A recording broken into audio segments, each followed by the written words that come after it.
ஏன் எல்லா ஆப்ஸும் உங்கள் லொக்கேஷன் ஆக்சஸ் வேணுங்கிறத கேட்குதுன்னு யோசிச்சிருக்கீங்களா? யோசிச்சுக்கோங்க. ஒரு சாதா ஆப் ஏற்றுறீங்க. அந்த ஆப்புக்கும் உங்கள் லொக்கேஷனுக்கும் சம்மந்தமே இருக்காது. ஆனால் லொக்கேஷன் ஆக்சஸ் கேட்கும். ஏன்? உங்கள் லொக்கேஷன் தான் உங்கள் பிஹேவியரல் டேட்டாவை கொடுக்கும். அதுதான் அவங்களுக்கு பணமாகும்.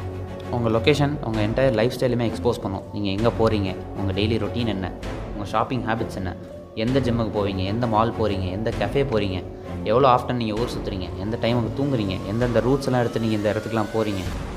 இந்த இன்ஃபர்மேஷன்லாம் உங்கள் நேம், ஏஜ் மாதிரியான டீட்டெயில்ஸோடவே ரொம்ப வேல்யூபிளான இன்ஃபர்மேஷனாக இருக்கும். ஏன் இவ்வளோ வேல்யூபிள்? ஆப்ஸ் உங்களோட இந்த மூவ்மெண்ட் பேட்டர்ன்ஸ் எல்லாம் அட்வர்டைஸிங் கம்பெனிஸ்க்கு செல் பண்ணும்.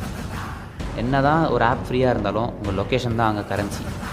ஒரு எக்ஸாம்பிளுக்கு உங்கள் ஃபோன் வாரத்துக்கு 4 வாட்டி ஜிம்முக்கு போயிட்டு வருதுங்கிற டேட்டாவை எடுத்து வச்சுருக்குன்னு வச்சுக்கோங்க. அந்த டேட்டாவை வச்சு அட்வர்டைஸிங் கம்பெனிஸுக்கு விற்கும்போது கரெக்டாக ப்ரோட்டீன்ஸோ, சப்ளிமெண்ட்ஸோ, ஸ்னீக்கர்ஸ், ஜிம்முக்கு சம்மந்தப்பட்ட விஷயங்கள் சம்மந்தப்பட்ட ஆட்ஸாகவே உங்களுக்கு வரும். நீங்கள் அவங்களுக்கு யாருன்னு சொல்கிறதில்ல. உங்கள் மூமெண்ட் தான் எல்லாத்தையுமே சொல்லுது. உங்கள் ஃபோன் தான் எல்லாத்தையுமே சொல்லுது. Information is wealth.